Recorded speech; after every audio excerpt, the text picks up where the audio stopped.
It sounds like we've got some good news for this week in Star Citizen. It's a little less of a quiet week than we've been having over the past couple of weeks.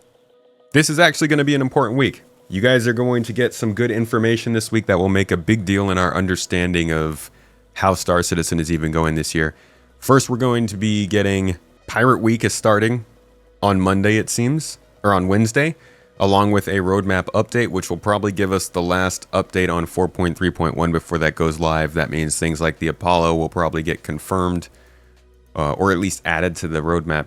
I don't know if it's on there. We'll also see some other things that are probably tentative get confirmed, and maybe one or two things not on there get added as tentative, but doesn't sound like they have too much else planned.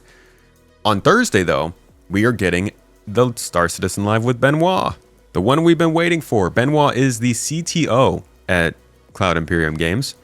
After they were acquired by CIG, his company Turbulent, he was made the CTO and put in charge a lot of the communication around the more tech-focused things they're doing with this game. So they will be having a one-on-one follow-up to February Star Citizen Live Special Edition, where they'll be talking about a variety of tech-related subjects. Maybe that's what we'll go over tomorrow, actually, on the stream, just to get a better update of remember what he was talking about back then. But really, it has to do with the persistence problems, the stability of the game, progress on server meshing, all that kind of stuff. That's what comes from him. So this is going to be a really important talk. And unfortunately, I am going to be out of town for it. So, not sure how I'm going to be able to cover this one. Maybe I'll do it. That's a long thing to sit down for while we're on vacation to cover. I'm not sure what I'm going to do about this. It's kind of funny that after all this time, they're finally putting this out right as I'm leaving. They totally planned it. Regardless, whatever summaries come out, there will be half a dozen channels putting out some information on this. I won't be there for you this week, unfortunately, but you will get the information from this, and it will have a big impact on how the community feels about this year overall, and probably our outlook for the rest of the year. So I would tune into this for sure by the end of the week. They also say this Friday, check out your RSI weekly newsletter in your inbox. We'll recap the week's highlights, showcase standout community content, provide a sneak peek of what's coming next. I wouldn't be surprised if the sneak peek is the Apollo. Finally, this Saturday, join two exciting community-created events, the Grand Prix #1 race from Anzia, a popular family-run restaurant. Super Dragon delivered tofu and coffee cube noodles out of the Lorville Industrial outskirts. I guess that's the Super Tofu Run name of the race. The same day, Atmo Esports offers Fighter Flight Group Stage. Fighter Flight is back. I know some people are really interested in that. So there's not an inside Star Citizen or anything like that, but there is a very important Star Citizen Live that everybody should check out. Again, just to give you some understanding of what was covered during the last time he was on. So he did a tech talk last year, live tech talk. He did this one this year. This is actually one of the videos where people point to, like, I've asked people, where do you get that they call this the year of stability as opposed to the year of playability? Because those things I think mean two different things. A lot of times people point back to this video in which the thumbnail says a more stable universe and the headline says a more stable universe. And obviously Benoit is very focused on talking about stability.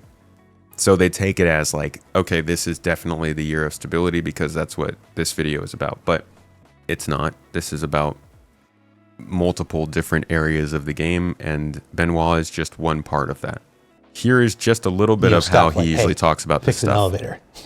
That's an example. It's right? okay. All right. So I want to talk about the three areas that were covered in the letters to the channel. We'll start with stability. Yeah.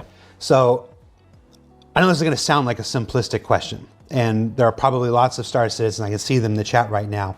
JJ Land 614 says no one cares about bug fixing. Is everybody right? Is JJ Land 614 right? Everybody? What? Sorry, there was no reason for me to do that. Sure. So lots of people who have followed these shows and they No, I get that stability is in the letter from the chairman. My point is, he didn't just say stability. That's the thing. That's where the misunderstanding comes from. It's in the article where they define playability, because playability is not just stability, and I think people are kind of missing that. No parts of this. I've seen the people in chat. I already know this because I watch everything. This is a show for everybody. Right. What does working on stability really mean? What is we've had a lot of platitudes here, and platitudes are necessary. They're helpful to explain things, but translate this into real world shit for me. Right. I use my one swear. What does working on stability actually translate into as far as action goes? Well, it translates into aggressively monitoring. What we call internally stability covers like some of the very simple metrics, like do servers crash, right? Or do hybrids crash? Do clients crash? And together, do these cause client disconnects, right? And so all these metrics go into what we call basically stability, but it goes further than that. Those are just basically the indicators, like the big level indicators. What stability is like things like bare bone things, like are you able to successfully connect to the game? Can you log in? Correct. Can you do successful interactions? Like, can you go to your ship and press F to join your cockpit and then not it take 35 seconds? Is it consistent and reliable? Meaning, like, is it like this all the time? Or is it there only sometimes, right? So stability is about consistent and reliable experience interactions. It's also, when we work on stability, we're talking about improving the observability. So teams that, when you guys are playing the game, you have a very immersive experience, and issues that affect you during your gameplay are part of your bubble, right? We need to be able to see those issues from the outside. So from the server side, from the cloud environment side. And so improving observability gives us that, because there are many systems in the game that have not been instrumented to be observed, right? And so sometimes, you know, some older systems, I'm not going to name ATC, you know, are going to have like some hiccups that we can't even see, but players report to us, and then we have to investigate, but we need more observability. So that's working on stability is part of that. That being said, players were reporting that the freight elevators weren't working all the way back during this episode. So, you know, changing systems that typically are problematics into self-healing systems so that they can just repair themselves. So when they get into a case that we know, we just modify the system to make sure it tends towards a state that's functional. And the observability comes into play to make sure that it does function. Working on stability also means establishing budgets. So budgets for errors, budgets for performance. And so that affects everybody in the company. But if we talk purely on stability, it's all about, is the content that we've produced here or the feature we've produced here using too much resources, whether it's CPU, GPU, server calls, bandwidth, storage, networking. So reinforcing those budgets, going about finding the offenders, right, that go above these budgets and chasing them down, solving them. So that's stability work. Reducing error rates, obviously, that's part of it. That's the resulting. And the challenge with working stability is that, especially in light of server crashes, is that it's a fog of war. So you can launch a game and you're like a version of the game, and there's one crash that's going around. We can identify and dedupe crashes, right? So we know what they are. So we're looking into one, and then we're like, oh, if we fix this one, it's going to be very stable, right? But then when you fix that one, that allows the program to continue. And then more bugs show up, more crashes show up. So it's a fog of war. It needs a constant care and attention.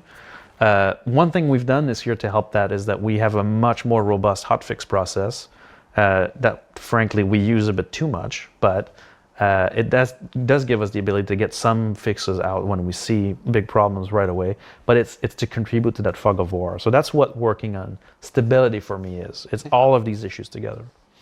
So they kind of defined it for themselves, and I think a lot of people think of stability as stuff other than what he said here.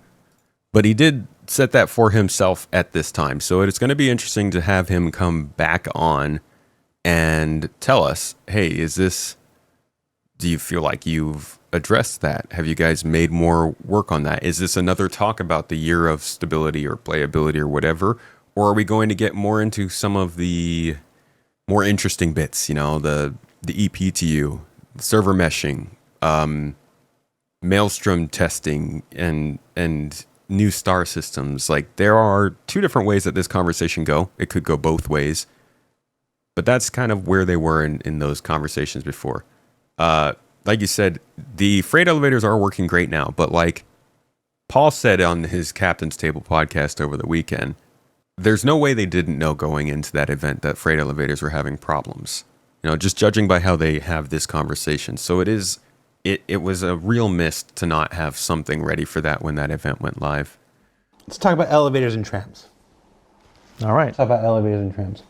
We didn't talk about repair. You don't want to talk about repair? Well, actually, that question was mostly about the 60/30 and the stone. You basically covered all that stuff. That's kind of true. So, elevators and trams. Yeah. Broken or missing elevators in various locations, preventing access to hangars and other areas, or simply trapping players inside. Trams that either let you fall through the floor or yeet you into lower orbit. My question to you: What the fuck? That's 6. I thought he already used his one curse. So, brief history, right, of transit. This is a very old system that's been in the game for a long time. And transit in the context of streaming is already a non-trivial problem to solve, because and I need to dive into the why, so to explain a bit, the complexities behind it. But so the transit system is composed of multiple components, right? You've got peripherals, so that's, for example, the button you press to call an elevator or a tram. It's the indicators that say, hey, the tram's coming in, this amount of time. Those are peripherals. You have gateways, which are locations where a carriage can stop at. So, for example, if you're in Lowerville, and you go to the train, where the train stops, it's like a station. That's called a gateway. You have carriages, which are either elevators, trains, trams, all these things that move along a path. And then they go from gateway to gateway, and they respond to orders that are submitted from peripherals. All sounds nice and dandy. What's the problem, right? So in any game, any other game that doesn't have full-on level streaming, all of these things are always loaded. So the manager, the piece of code that actually is managing the fulfilling the orders and moving the carriages in general, or has the logic of the carriages, is always, all this network is streamed in.